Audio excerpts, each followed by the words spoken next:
Good morning friends, समित life maker YouTube channel पे आप लोगों का स्वागत है। देखिए दोस्तों, आज की सेशन में फ्रेंड्स हम लोग करने वाले हैं 7 जुलाई 2025 का करंट अफेयर्स। और यह सेशन आपके आगामी जितने सारे एग्जाम होने वाले दोस्तों, सारे एग्जाम के पर्पज से बहुत ही महत्वपूर्ण सेशन रहने वाला। तो आप लोग सेशन को जरूर विजिट कीजिएगा दोस्तों। सेशन अगर पसंद आएगा दोस्तों, सेशन को एक लाइक जरूर कर दीजिएगा। देखिए दोस्तों, 7 जुलाई 2025 का फर्स्ट क्वेश्चन है फ्रेंड्स कि कौन सा देश 2021 में तालिबान के अफगानिस्तान पर कब्जे के बाद उनकी सरकार को आधिकारिक रूप से मान्यता देने वाला पहला देश बना है। तो वो देश है दोस्तों रूस। नेक्स्ट सोल्यूशन है इसका, देखिए रूस 2021 में तालिबान सरकार के अफगानिस्तान पर कब्जे के बाद उन्हें आधिकारिक रूप से मान्यता देने वाला पहला देश बना है। 3 जुलाई को रूस ने तालिबान सरकार को आधिकारिक मान्यता दी। यह मान्यता रूस के अप्रैल 2025 में तालिबान को अपने प्रतिबंधित संगठनों की सूची से हटने के निर्णय के बाद आई है। रूसी विदेश मंत्रालय ने अफगानिस्तान के नवनियुक्त राजदूत गुल हसन हसन से प्रमाण पत्र प्राप्त किए और इस कदम से रूसी और अफगानिस्तान के बीच द्विपक्षीय सहयोग को बढ़ावा मिलने की उम्मीद है। नेक्स्ट क्वेश्चन देखिए, भारत ने अपना पहला अश्वरोग मुक्त परिसर इक्वीन डिजीज फ्री कंपार्टमेंट कहाँ स्थापित किया है दोस्तों? तो ऑप्शन नंबर सी देखिए दोस्तों, remount veterinary corps centre Meerut में। ऑप्शन नंबर सी सही है दोस्तों, remount veterinary corps centre Meerut है। सोल्यूशन इसका फ्रेंड्स, भारत का पहला अंतर्राष्ट्रीय स्तर का अश्वरोग मुक्त परिसर remount veterinary corps RVC centre और कॉलेज में मेरठ छावनी उत्तर प्रदेश में स्थापित किया गया। इस सुविधा को विश्व पशु स्वास्थ्य संगठन WHO द्वारा 3 जुलाई 2025 को आधिकारिक मान्यता प्राप्त हुई। यह EDFC भारतीय खेल घोड़ों की अंतर्राष्ट्रीय आवाजाही को वैश्विक जैव सुरक्षा और पशु स्वास्थ्य मानकों के अनुरूप सक्षम बनाती है। यह भारत की अश्व निर्यात क्षमताओं को बढ़ाने में एक महत्वपूर्ण कदम है। नेक्स्ट क्वेश्चन है, वैश्विक घरेलू विमानन बाजार में भारत ने कौन सा स्थान प्राप्त किया है? तो ऑप्शन नंबर सी सही होगा, तीसरा स्थान प्राप्त किया है। वैश्विक घरेलू विमानन बाजार में भारत ने कौन सा स्थान प्राप्त किया है दोस्तों? तो तीसरा स्थान प्राप्त किया। सोल्यूशन इसका, भारत ने वैश्विक स्तर पर तीसरा सबसे बड़ा घरेलू विमानन बाजार बनने की उपलब्धि हासिल की। यह उपलब्धि मजबूत नीतिगत उपायों और तेजी से बुनियादी ढांचे के विकास के कारण संभव हुई है। उत्तरी क्षेत्र मंत्रियों का सम्मेलन 2025 का आयोजन नागरिक उड्डयन मंत्रालय द्वारा देहरादून में 4 जुलाई को किया गया था ताकि केंद्र राज्य समन्वय को बढ़ावा दिया जा सके। केंद्रीय नागरिक उड्डयन मंत्री किंजरापो राम मोहन नायडू ने कहा कि नागरिक उड्डयन वर्तमान में भारत में सबसे तेजी से बढ़ता हुआ क्षेत्र है। नेक्स्ट क्वेश्चन देखिए फ्रेंड्स, निम्नलिखित में से कौन सी ट्रॉफी राष्ट्रपति द्रौपदी मुर्मू द्वारा डुरंड कप टूर्नामेंट 2025 के अनावरण नहीं की गई थी? तो ऑप्शन नंबर सी देखिए, गोल्डन बूट कप ये नहीं की गई थी। फर्स्ट किया गया था प्रेसिडेंट कप और Shimla trophy, Durand cup trophy ये किया गया था, मगर गोल्डन बूट कप ये नहीं किया गया था। सोल्यूशन इसका, राष्ट्रपति द्रौपदी मुर्मू ने डुरंड कप टूर्नामेंट 2025 की 3 ट्रॉफियों का अनावरण राष्ट्रपति भवन में आयोजित एक समारोह में किया। अनावरण की गई 3 ट्रॉफियाँ थी Durand cup trophy, president cup और Shimla trophy. Golden boot cup अनावरण की गई ट्रॉफियों में शामिल नहीं थी। ट्रॉफी टूर 5 मेजबान राज्यों पश्चिम बंगाल, झारखंड, असम, मेघालय और मणिपुर के विभिन्न शहरों में आयोजित किया जाएगा। नेक्स्ट टूर्नामेंट 23 जुलाई 2025 को शुरू हुआ और 23 अगस्त 2025 को समाप्त होगा। डुरंड कप की स्थापना 1888 में सर हेनरी डुरंड द्वारा शिमला में की गई थी। नेक्स्ट क्वेश्चन देखिए, कौन सा भारतीय केंद्र शासित प्रदेश राष्ट्रीय क्षय रोग उन्मूलन कार्यक्रम में अग्रणी के रूप में उभरा है? यह है पुदुचेरी, पांडिचेरी।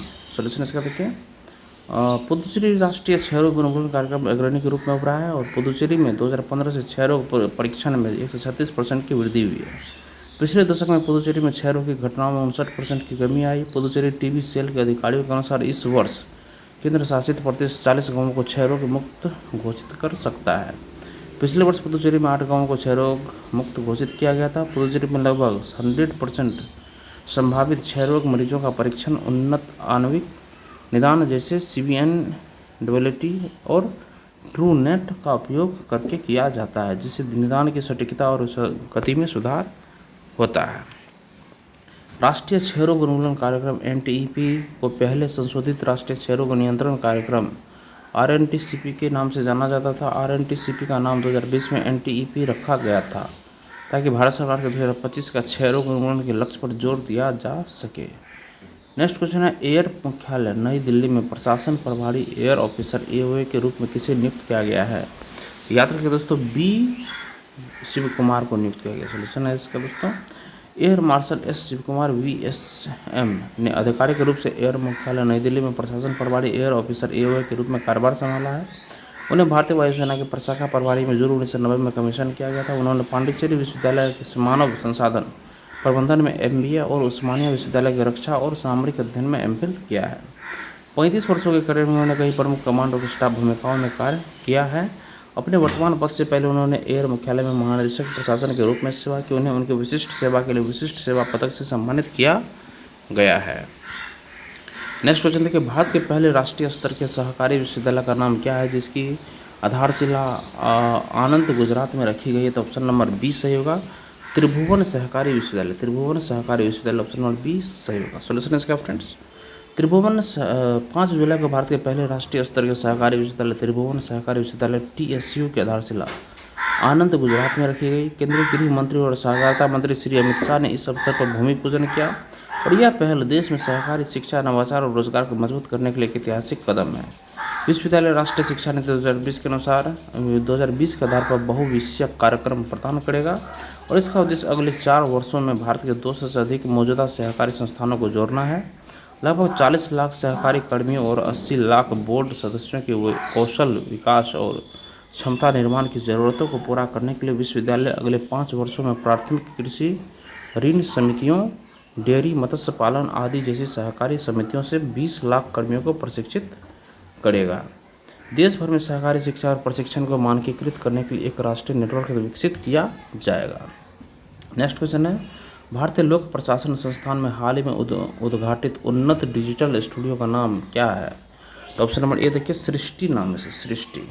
भारतीय लोक प्रशासन संस्थान में हाल ही में उद्घाटित उन्नत डिजिटल स्टूडियो का नाम क्या है? तो यह है सृष्टि। सोल्यूशन देखिए इसका, केंद्रीय मंत्री डॉक्टर जितेंद्र सिंह ने नई दिल्ली में भारतीय लोक प्रशासन संस्थान IIPA में उन्नत डिजिटल स्टूडियो सृष्टि का उद्घाटन किया। उन्होंने नई दिल्ली में भारतीय लोक प्रशासन संस्थान में नए चाय लाउंज सहकार का भी उद्घाटन किया और सृष्टि को कार्मिक लोक शिकायत और पेंशन मंत्रालय के तहत विकसित किया गया है।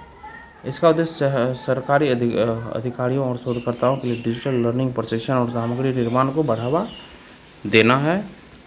डॉक्टर सिंह ने स्पर्श पोर्टल को रक्षा पेंशन वितरण में एक महत्वपूर्ण कदम बताया।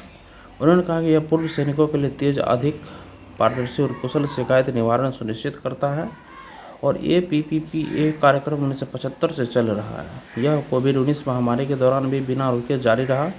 51वां संस्करण मिशन कर्मयोगी के तहत पुनः डिजाइन किया गया है। अब यह भूमिका आधारित और दक्षता चालित लर्निंग पर केंद्रित है। नए तत्व जैसे डिजाइन थिंकिंग, आईगॉट मॉड्यूल और फील्ड एक्सपोजर जोड़े गए। नेक्स्ट है, केंद्रीय MSME मंत्री के अनुसार भारतीय निर्यात में MSME क्षेत्र का कितना प्रतिशत योगदान है? तो ऑप्शन नंबर ए सही होगा, 45.73% योगदान है। सोल्यूशन इसका देखिए, केंद्रीय MSME मंत्री श्री जीतन राम मांझी ने MSME क्षेत्र की प्रगति को उजागर किया जो भारत की अर्थव्यवस्था में दूसरा सबसे बड़ा योगदान करता है। मंत्री ने बताया कि MSME क्षेत्र GDP में 30.1%, उत्पादन में 35.4% और निर्यात में 45.73% का योगदान देता है। उद्यम और उद्यम अशिष्ट पोर्टल पर 6.5 करोड़ MSME इकाइयाँ पंजीकृत हैं। इन इकाइयों ने अब तक 28 करोड़ लोगों को रोजगार प्रदान किया है। उद्यम पोर्टल का शुभारंभ 1 जुलाई 2020 को किया गया था। नेक्स्ट क्वेश्चन देखिए, हाल ही में विश्व बैंक की रिपोर्ट के अनुसार गिनी इंडेक्स के आधार पर आय असमानता में सबसे कम असमानता वाले देशों में भारत का स्थान कौन सा है? यह है चौथा स्थान। ऑप्शन नंबर ए सही है। सोल्यूशन इसका, विश्व बैंक के अनुसार भारत 2022 में गिनी इंडेक्स स्कोर 25.5 के साथ दुनिया में चौथा सबसे समान समाज है। स्लोवाक गणराज्य ने 24.1 के स्कोर के साथ वैश्विक स्तर पर सबसे कम असमानता दर्ज की, जबकि दक्षिण अफ्रीका 63.0 के स्कोर के साथ सबसे अधिक असमान देश था। भारत के कम गिनी स्कोर का श्रेय सरकार के गरीबी उन्मूलन और गरीबों व वंचितों के लिए लक्षित कल्याण योजनाओं पर ध्यान केंद्रित करने को जाता है। इस उपलब्धि को विश्व बैंक के स्प्रिंग 2025 गरीबी और असमानता ब्रीफ रिपोर्ट में उजागर किया गया था। भारत वर्तमान में सकल घरेलू उत्पाद GDP के आधार पर दुनिया की चौथी सबसे बड़ी अर्थव्यवस्था है। संयुक्त राज्य अमेरिका, चीन और जर्मनी के बाद गिनी इंडेक्स को इतालवी सांख्यिकीविद कोराडो गिनी द्वारा 1912 में आय समानता को मापने के लिए विकसित किया गया था। गिनी गुणांक 0 पूर्ण समानता और 1 पूर्ण असमानता तक होता है। नेक्स्ट है, भारतीय नौसेना की पहली महिला लड़ाकू विमान पायलट कौन है? तो ये याद रखिएगा, सब लेफ्टिनेंट आस्था पुनिया। भारतीय नौसेना की पहली महिला लड़ाकू विमान पायलट कौन है? तो सब लेफ्टिनेंट आस्था पुनिया। सोल्यूशन किसका? सब लेफ्टिनेंट आस्था पुनिया भारतीय नौसेना की पहली महिला लड़ाकू पायलट बन गई। जिन्होंने बेसिक हॉक कन्वर्जन कोर्स पूरा किया है उन्हें और लेफ्टिनेंट अतुल कुमार धुल को रियर एडमिरल जनक बेवली ACNS एयर द्वारा विंग ऑफ गोल्ड को सम्मानित किया गया, जो INS डेगा पेशवा 3 जुलाई 2025 को आयोजित एक समारोह में दिया गया। विंग्स ऑफ गोल्ड एक बैज है जो नौसेना के पायलटों को प्रशिक्षण और योग्यता के सफल समापन के बाद दिया जाता है। अब तक भारतीय नौसेना में महिलाएं हेलीकॉप्टर पायलट के रूप में नियुक्त की जाती थी और नौसेना समुद्री टोही डोर्नियर विमान उड़ाने के लिए तैनात की जाती थी, लेकिन कोई महिला लड़ाकू पायलट नहीं थी। और भारतीय नौसेना वर्तमान में MiG-29 के लड़ाकू विमान अपने विमान वाहक INS विक्रमादित्य और स्वदेशी निर्मित INS विक्रांत से संचालित करती है। भारत सरकार ने हाल ही में डसॉल्ट एविएशन, एक फ्रांसीसी एरोस्पेस कंपनी के साथ 26 राफेल मरीन लड़ाकू विमान खरीदने के लिए एक समझौते पर हस्ताक्षर किए हैं। ये विमान रूसी निर्मित MiG-29 की जगह लेंगे। सब लेफ्टिनेंट आस्था पुनिया के MiG-29 के उड़ाने की उम्मीद है क्योंकि राफेल विमान की पहली डिलीवरी 2029 के अंत में होने की संभावना है। नेक्स्ट क्वेश्चन है, हाल ही में सावित्रीबाई फुले राष्ट्रीय महिला और बाल विकास संस्थान का 6वां क्षेत्रीय केंद्र कहाँ उद्घाटित किया गया है? तो ऑप्शन नंबर याद रखिएगा दोस्तों, बी रांची झारखंड में। सोल्यूशन इसका देखिए, सोल्यूशन इसका सावित्रीबाई फुले राष्ट्रीय महिला और बाल विकास संस्थान का 6वां क्षेत्रीय केंद्र रांची झारखंड में 4 जुलाई 2025 को उद्घाटित किया गया। यह केंद्र पूर्वी राज्यों झारखंड, बिहार, उड़ीसा और पश्चिम बंगाल की सेवा करेगा। इसका उद्देश्य केंद्रीय महिला और बाल विकास मंत्रालय की योजनाओं के तहत सेवा वितरण की गुणवत्ता में सुधार करना है। इस केंद्र का उद्घाटन केंद्रीय मंत्री अन्नपूर्णा देवी ने 4 जुलाई 2025 को किया। इस संस्थान की स्थापना मूल रूप से 28 फरवरी 1966 को सार्वजनिक सहयोग में अनुसंधान और प्रशिक्षण के केंद्रीय संस्थान के रूप में की गई थी। 1975 में इसका नाम बदलकर राष्ट्रीय सार्वजनिक सहयोग और बाल विकास संस्थान कर दिया गया और 2 जुलाई 2025 में इसका नाम बदलकर सावित्रीबाई फुले राष्ट्रीय महिला और बाल विकास संस्थान कर दिया गया। देखिए, इस संस्थान की स्थापना, देखिए केंद्र का उद्घाटन केंद्रीय मंत्री अन्नपूर्णा देवी ने 4 जुलाई 2025 को किया है, ठीक है। और इस संस्थान की स्थापना मूल रूप से 28 फरवरी 1966 को सार्वजनिक सहयोग में अनुसंधान और प्रशिक्षण केंद्रीय संस्थान के रूप में की गई थी और 1975 में इसका नाम बदलकर राष्ट्रीय सार्वजनिक सहयोग और बाल विकास संस्थान कर दिया गया और अभी 2 जुलाई 2025 का नाम बदलकर सावित्रीबाई फुले राष्ट्रीय महिला और बाल विकास संस्थान कर दिया गया है। याद रखिएगा दोस्तों, इसके मतलब 6वां क्षेत्रीय केंद्र कहाँ उद्घाटित किया गया दोस्तों? तो ये रांची झारखंड में।